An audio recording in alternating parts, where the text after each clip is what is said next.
Hi friends, ಎಲ್ಲರೂ ಹೇಗಿದ್ದೀರಾ? ಕಾವ್ಯ ವ್ಲಾಗ್ಸ್‌ಗೆ ಸ್ವಾಗತ. ನಾನಿವತ್ತು ಮಾರ್ನಿಂಗಿಂದಾನೇ ವ್ಲಾಗ್ ಮಾಡ್ತಾ ಇದ್ದೀನಿ. ಅಮ್ಮ ಕೂಡ ಬಂದಿದ್ರು. ಪಾಪುಗೆ ಚೆನ್ನಾಗಿ ಎಣ್ಣೆ ಹಚ್ಚಿ ಮಸಾಜ್ ಮಾಡಿ ಚೆನ್ನಾಗಿ ಸ್ನಾನ ಮಾಡಿಸಿ ಬಿಸಿಲಲ್ಲಿ ಚೆನ್ನಾಗಿ ಒಣಗಿಸ್ತಾ ಇದ್ದೆ. ಅವಳು ಕೂಡ ತುಂಬಾನೇ ಖುಷಿಯಾಗಿದ್ಲು. ಅವ್ರಿಗೆ ಅವ್ರ ಅಜ್ಜಿ ಅಮ್ಮಮ್ಮ ಬಂದ್ರೆ ಅಂತೂ ಫುಲ್ ಖುಷಿ. ನನ್ನ ಹತ್ರನೂ ಸಹ ಬರೋದಿಲ್ಲ. ಅವ್ರ ಹತ್ರನೇ ಆಟ ಆಡ್ಕೊಂಡು ಆರಾಮಾಗಿರ್ತಾಳೆ. ನೋಡಿ ಖುಷಿಗೆ ಎಷ್ಟು ಚೆನ್ನಾಗಿ ಆಟ ಆಡ್ತಾ ಇದ್ದಾಳೆ. ನಿಮ್ಗೆ ಬೇಕಾದ್ರೆ ಇನ್ನೂ ವಿಡಿಯೋ ಶೇರ್ ಮಾಡ್ತೀನಿ. ಅವ್ಳು ಡ್ಯಾನ್ಸ್ ಕೂಡ ಆಗ್ತಾಳೆ. ಸಾಂಗ್ ಬಂದ್ರೆ ಸಾಕು ಅವಳಿಗೆ ಡ್ಯಾನ್ಸ್ ಆಡ್ತಾನೆ ಇರ್ತಾಳೆ. ತುಂಬಾನೇ ಖುಷಿ ಆಗುತ್ತೆ.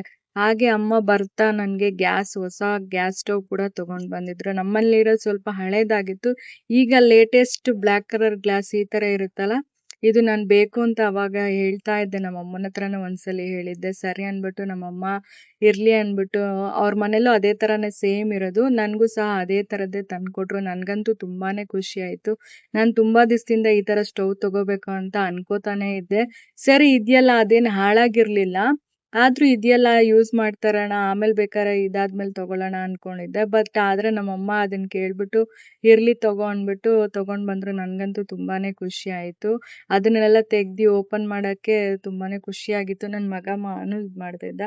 ಇಲ್ಲಿ ಒಂದ್ ವಿಷಯ ನಾನು ಏನ್ ಶೇರ್ ಮಾಡ್ಕೋಬೇಕಂದ್ರೆ, ಹಳೆ ಗ್ಯಾಸ್ ಪೈಪ್ನ ತೆಗ್ದ್ಬಿಟ್ಟು ನಾನು ಹೊಸಾದು ಗ್ಯಾಸ್ಗೆ ಹಾಕ್ಬೇಕಾದ್ರೆ ತುಂಬಾನೇ ಕಷ್ಟ ಆಯ್ತು. ನೀವು ಒಂದ್ಸಲ ನೋಡ್ಕೊಳ್ಳಿ. ಯಾಕಂದ್ರೆ ನನಗೆ ಗೊತ್ತಿರ್ಲಿಲ್ಲ. ನನ್ ತಮ್ಮನೂ ಬಂದಿದ್ದ, ಹಾಕ್ದ.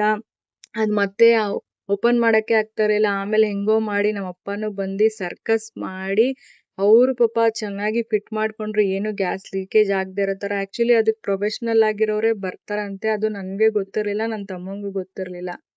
ಆವಾಗ ಸರಿ ಅನ್ಬಿಟ್ಟು ನಮ್ಮ ಅಪ್ಪ ಬಂದು ಎಲ್ಲ ಕರೆಕ್ಟಾಗಿ ಏನು ಲೀಕೇಜ್ ಆಗದೆ ಇರೋ ತರ ಹಾಕೊಟ್ರು. ಸರಿ, ಇನ್ನೇನು ಹೊಸ ಗ್ಯಾಸ್ ಬಂದಿತ್ತಲ್ಲ, ಅದು ಯಾವುದೇ ವಸ್ತು ಮನೆಗ್ ಬಂದ್ರು ಸಹ ಪೂಜೆ ಮಾಡ್ಬಿಟ್ಟೆ ನಾವು ಶುರು ಮಾಡೋದಲ್ವಾ. ನಾನ್ ಪೂಜೆ ಮಾಡೋ ಆಗಿರ್ಲಿಲ್ಲ. ಅದಕ್ಕೆ ನಮ್ಮ ಅಮ್ಮನೇ ಬಂದು ಪೂಜೆ ಮಾಡ್ಕೊಟ್ರು.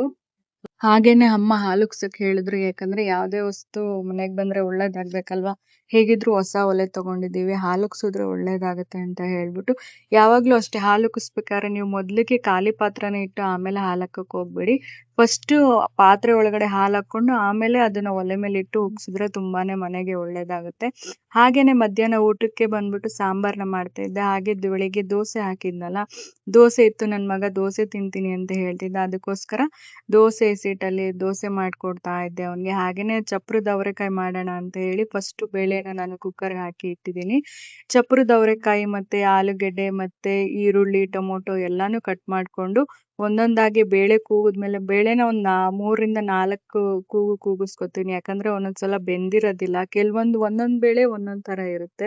ಅದಕ್ಕೋಸ್ಕರ ಎಲ್ಲ ಬೆಂದಾದ್ಮೇಲೆ ಈರುಳ್ಳಿ ಟೊಮೊಟೊ ಚಪ್ರದ ಅವರೆಕಾಯಿ ಆಲೂಗೆಡ್ಡೆ ಹಾಕಿ ಮತ್ತೆ ಬೇಕಾಗಿರೋ ಅಷ್ಟು ಉಪ್ಪು ಮತ್ತೆ ಖಾರದ ಪುಡಿ ಮತ್ತೆ ಸ್ವಲ್ಪ ಜೀರಿಗೆನ ಹಾಕಿ ಒಂದು 2-3 ಕೂಗಿಸ್ಕೊಂಡ್ರೆ ಸಾಂಬಾರ್ ಕೂಡ ರೆಡಿ ಆಗುತ್ತೆ. ಹಾಗೇನೆ ನಮ್ಮಮ್ಮ ಕಾಫಿ ಬೇಕಂತ ಹೇಳಿದ್ರು. ಕಾಫಿ ಮಾಡ್ಕೊಟ್ಟು ಅಮ್ಮಂಗೆ. ಹಾಗೆ ನಾನು ಕಾಫಿ ಕುಡಿತಾ ಚೆನ್ನಾಗಿ ಟೈಮ್ ಸ್ಪೆಂಡ್ ಮಾಡ್ತಾ ಇದ್ವಿ. ನನ್ ಮಗ ಅಂತೂ ನಮ್ಮಮ್ಮ ಗ್ಲಾಸ್ ತಗೊಂಡ್ಬಂದಿದ್ರು. ಅದನ್ನಂತೂ ಬಿಚ್ತಾನೆ ಇರ್ಲಿಲ್ಲ. ಅದನ್ನ ಹಾಕೊಂಡೇ ಓಡಾಡ್ತಾ ಇದ್ದ. ನೀವೇ ನೋಡ್ಬೋದು ಅವ್ನ್ಗೆ ಎಷ್ಟು ಖುಷಿ. ಈ ತರ ಗ್ಲಾಸ್ ಆಕ್ಸೆಸರೀಸು ಆತರ ಆದ್ರೆ ಅವ್ನ್ಗೆ ತುಂಬಾನೇ ಖುಷಿ ಆಗುತ್ತೆ. ಅವನ್ಗೆ ಹಾಲ್ ಕೊಟ್ಬಿಟ್ಟು ಹಾಲ್ ಕುಡಿ ಅಂತ ಹೇಳ್ದೆ. ಅವನು ಆರ್ಸ್ಕೊಡು ಅಂತ ಹೇಳ್ತಿದ್ದ. ಯೂಶಲಿ ಅವನೇ ಕುಡಿತಾನೆ. ಒಂದೊಂದ್ಸಲಿ ಕುಡಿತಾನೆ, ಒಂದೊಂದ್ಸಲಿ ಕುಡಿಯಲ್ಲ. ಮಕ್ಳ ಬಗ್ಗೆ ನಿಮ್ಗೆ ಗೊತ್ತಲ್ಲ, ಒಂದೊಂದ್ಸಲಿ ಒಂದೊಂದ್ ತರ ಇರ್ತವೆ. ಮೂಡ್ ಸ್ವಿಂಗ್ ಆಗ್ತಾ ಇರುತ್ತೆ. ಕೇಳಿದೀನ್ ಕೊಟ್ಟಿಲ್ಲ ಅಂದ್ರೆ ಇದ್ ಮಾಡೋದು. ಇನ್ನ ಅಣ್ಣ ತಂಗಿ ಅಂತೂ ಇವಾಗೇನೆ ಕಿತ್ತಾಡ್ತಾರೆ. ಇನ್ನು ದೊಡ್ಡವರಾದ್ಮೇಲೆ ಹೆಂಗಿರ್ತಾರೆ ಅಂತಾನೆ ಹೇಳಕ್ ಆಗೋದಿಲ್ಲ ಅಲ್ವಾ. ಹಾಗೇನೆ ಅಮ್ಮ ಬಂದಿದ್ರಲ್ವಾ, ಅಮ್ಮ ಅಂತೂ ಆಲೂಬಟ್ ರೆಸಿಪಿನ ತುಂಬಾನೇ ಚೆನ್ನಾಗಿ ಮಾಡ್ತಾರೆ. ಅವ್ರದ್ದೊಂದು ಸ್ಪೆಷಲ್ ರೆಸಿಪಿ ಅದು ಆಕ್ಚುಲಿ. ಹಾಗೆ ಅದನ್ನ ಮಾಡೋಣ ಅಂತ ಹೇಳ್ಬಿಟ್ಟು ಚಪಾತಿ ಹಿಟ್ಟನ್ನ ಕಲಿಸ್ತಾ ಇದ್ದೀನಿ. ತೋರ್ಸ್ಕೊಡ್ತೀನಿ ಹೇಗೆ ಅಂತ. ತುಂಬಾನೇ ಚೆನ್ನಾಗಿರುತ್ತೆ. ಸ್ವೀಟ್ ಅಲ್ವಾ, ಹೇಗಿದ್ರು ಹಾಲುಗ್ಸಿದೀವಿ, ಹಾಲಿತ್ತಲ್ವಾ. ಅದಕ್ಕೋಸ್ಕರ ಫಸ್ಟೇನೆ ನಾನು ಗೋಧಿ ಹಸಿಟ್ಟನ್ನ ಪೂರಿ ಮಾಡೋ ಅದಕ್ಕೆ ಕಲ್ಸ್ಕೊಂಡು ನೀಟಾಗಿ ಇಟ್ಕೋತಾ ಇದ್ದೀನಿ. ಹಾಗೇನೆ ಸ್ವಲ್ಪ ಗಸಗಸೆ 1-2 ಸ್ಪೂನ್ ಅಷ್ಟು ಗಸಗಸೆನ ಫ್ರೈ ಮಾಡಿ ಇಟ್ಕೊಂಡು ಪೂರಿ ಮಾಡೋದಕ್ಕೆ ಎಲ್ಲ ರೆಡಿ ಮಾಡ್ತಾ ಇದ್ದೀನಿ. ಅಮ್ಮ ಕೂಡ ಬಂದ್ರು ಪೂರಿ ಮಾಡಕ್ಕೆ. ಯಾಕಂದ್ರೆ ಒಬ್ಳಿಗೆ ಕಷ್ಟ ಆಗತ್ತೆ. ಪಾಪು ಕೂಡ ಮಲ್ಗಿದ್ರು.